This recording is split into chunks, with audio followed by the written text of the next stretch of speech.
Las noticias del mediodía en Mañanas Blue.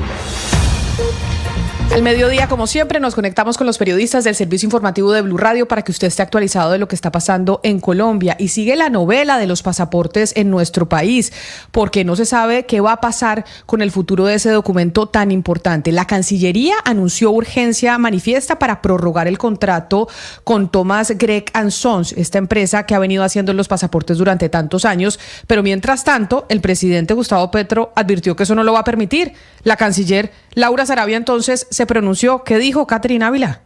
A través de su cuenta de X, la canciller Laura Sarabia habló del futuro de los pasaportes en Colombia. Escribió, abro comillas, tal como lo ha instruido el presidente Gustavo Petro, el nuevo modelo de expedición de pasaportes representa un fortalecimiento del Estado colombiano y en esa dirección seguimos trabajando. A partir del 1 de septiembre, sin ninguna afectación en el servicio, se implementará una nueva etapa transitoria en la que la gobernanza de los datos pasará a estar bajo el control de la Cancillería, mientras la imprenta consolida sus capacidades para asumir esta nueva responsabilidad, cierro comillas.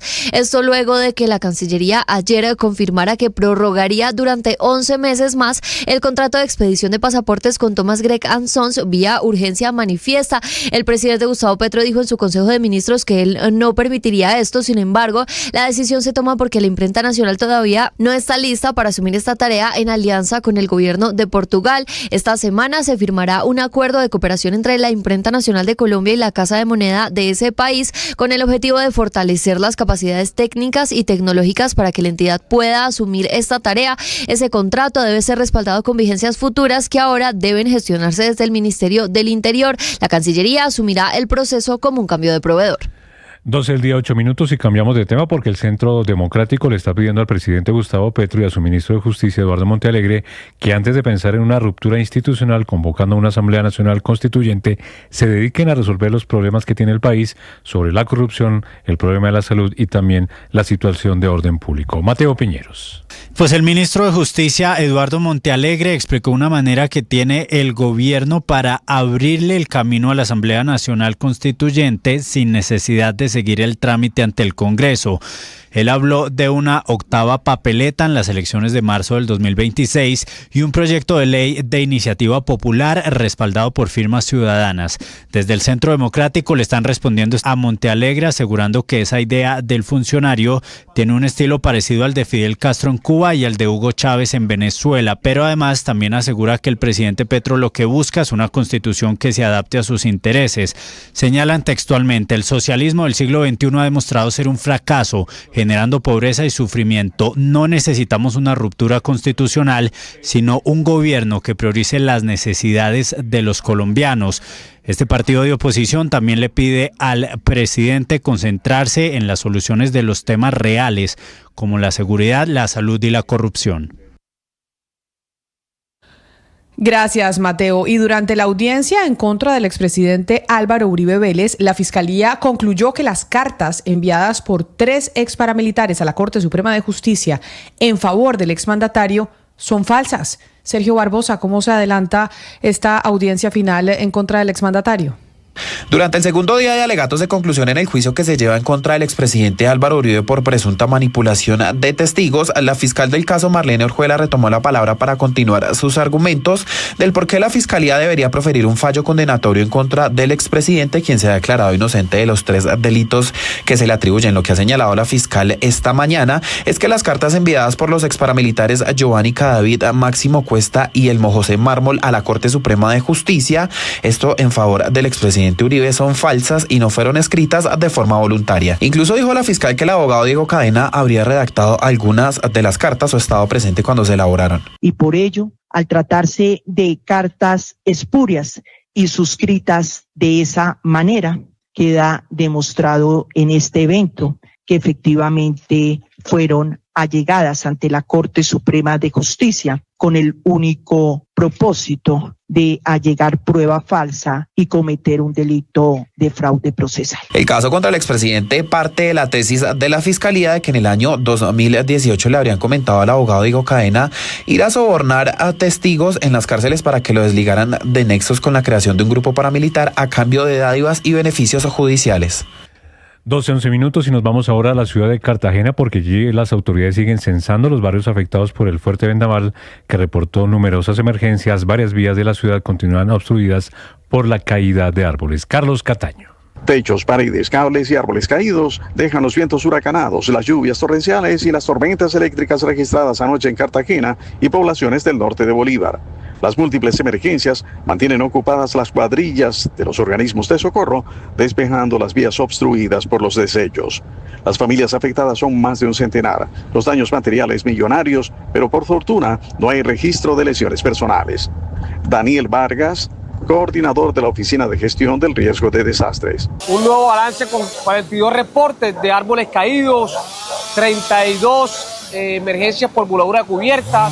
También tenemos 15 barrios afectados en la ciudad y hemos desplegado por esa instrucción clara, señor alcalde, de atender la ciudad, todos los equipos de la alcaldía de Cartagena para poder generarle tranquilidad a la ciudadanía. Para las próximas horas se prevén nuevas alteraciones climáticas, razón por la que las autoridades y organismos de socorro emitieron alerta preventiva para el litoral Caribe.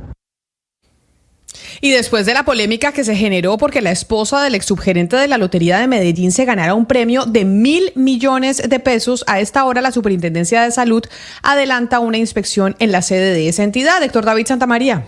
Siguen las investigaciones luego de la polémica que se generó en Medellín tras conocerse que la esposa de Rubén Callejas Gómez, exdiputado y exsugerente de la Lotería de Medellín, resultó ganadora con el premio seco de 1.000 millones de pesos que compró en la taquilla el Fondo de Empleados de la misma entidad. Eso a pesar de la entrevista que dio en Blue Radio el gerente de la entidad de apuestas que pertenece a la Gobernación de Antioquia, Rodrigo Mendoza. Nosotros hemos obrado aquí con toda transparencia y con los más altos estándares de calidad en cuanto a seguridad del sorteo y tranquilidad para todos los apostadores, además de que tenemos supervigilancia de Coljuegos. La Superintendencia de Salud adelanta a esta hora esta auditoría de inspección, vigilancia y control en compañía con Coljuegos. El objetivo de esta auditoría es verificar las condiciones que están haciendo el sorteo correspondiente a los meses de mayo y junio de 2025 por parte de la operadora del juego de la lotería tradicional o de billetes del departamento de Antioquia.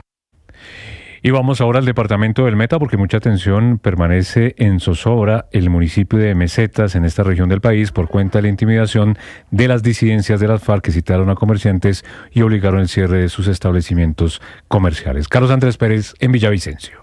Pese a la presencia de la fuerza pública, hoy el municipio de Mesetas parecía un pueblo fantasma de película. Los comerciantes bajo el temor cerraron sus negocios y las personas prefirieron no salir. Esto por cuenta de las amenazas de las disidencias de las FARC que una vez más citaron a comerciantes a acudir a una cita con este grupo armado. Andrea Liscano, secretaria de Gobierno del Meta, anunció una millonaria recompensa y medidas ante esta situación. El pago por el cabecilla de la estructura Ever Castro, que hace parte del bloque de las disidencias de alias Calarcá.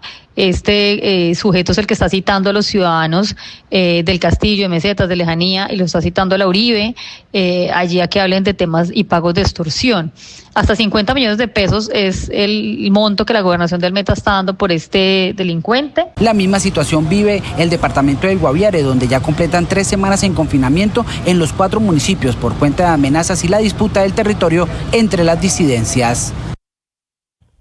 12 del día, 14 minutos, y aumenta a 29 la cifra de mujeres asesinadas en el departamento del Atlántico. La víctima más reciente es una joven a la que mataron a tiros dentro de un apartamento donde estaba compartiendo con varias personas. El señalado del asesinato sería un integrante de la organización criminal conocida como Los Costeños. Ingel de la Rosa.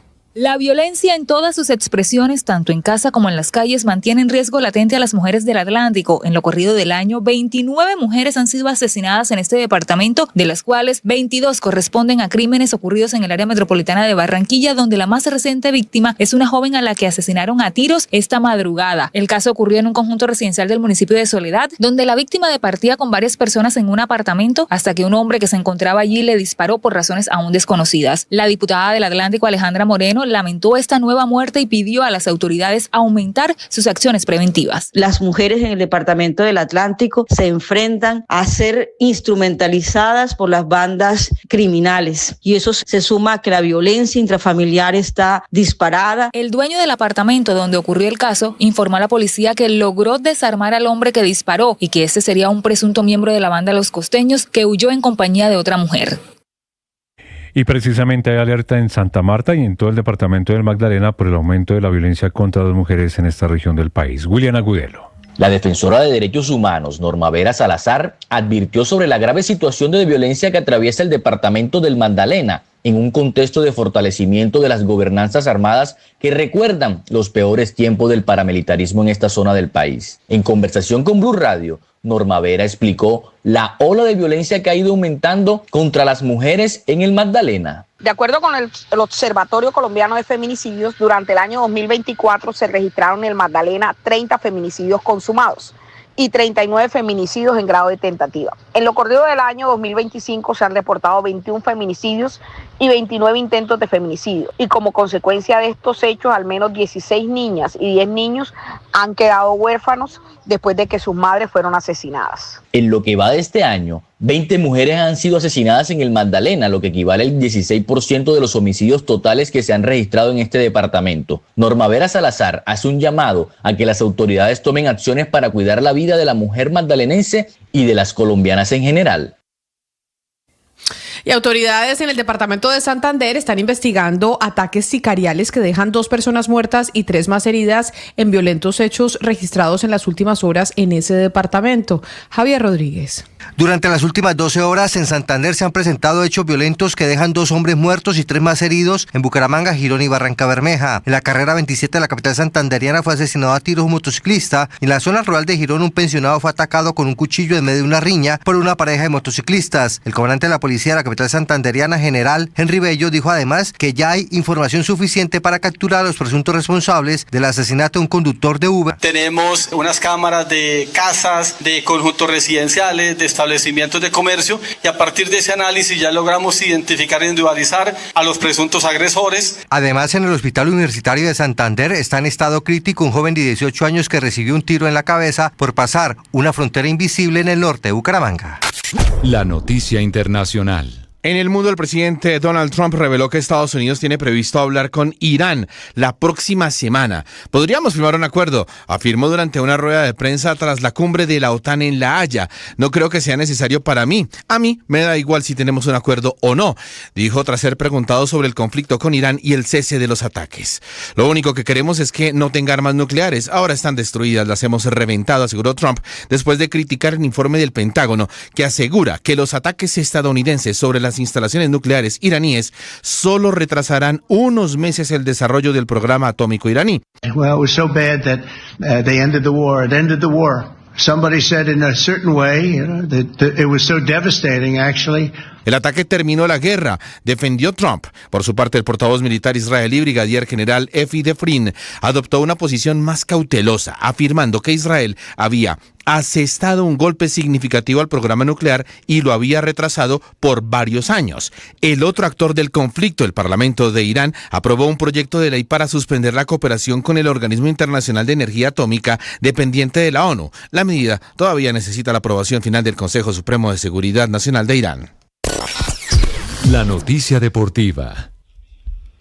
La noticia deportiva llega desde Arabia Saudita porque medios internacionales aseguran que Cristiano Ronaldo renovará su contrato con el Al-Nassr. El periodista especializado en mercado de pases Fabricio Romano informó que serían 1 o 2 años de renovación de Ronaldo con este equipo, en el cual también se encuentra, recordemos, John Hader Durán, y que además acaba también de oficializar la salida de Stefano Pioli como su director técnico. Las principales tendencias en redes sociales. A esta hora es tendencia David Guetta por hacer sold out en pocas horas tras el anuncio de su primera vez en Colombia. El reconocido DJ francés se presentará el 17 de octubre de 2025 en el Coliseo MedPlus de Bogotá como parte de su gira mundial que ha recorrido Europa, Asia y Norteamérica. El evento será exclusivo para mayores de 18 años. Con más de 20 años de carrera, Guetta ha vendido más de 50 millones de discos y superado los 14.000 millones de reproducciones en plataformas digitales. Entre sus temas más conocidos están Titanium, Play Hard, Hey Mama, entre otros. La preventa inició el 24 de junio y hubo más de 11.000 personas en la lista de espera. No pasaron muchas horas cuando el DJ hizo sold out. La noticia ha emocionado a sus fans que se preparan para un show sin precedentes. Estas y más tendencias en bluradio.com.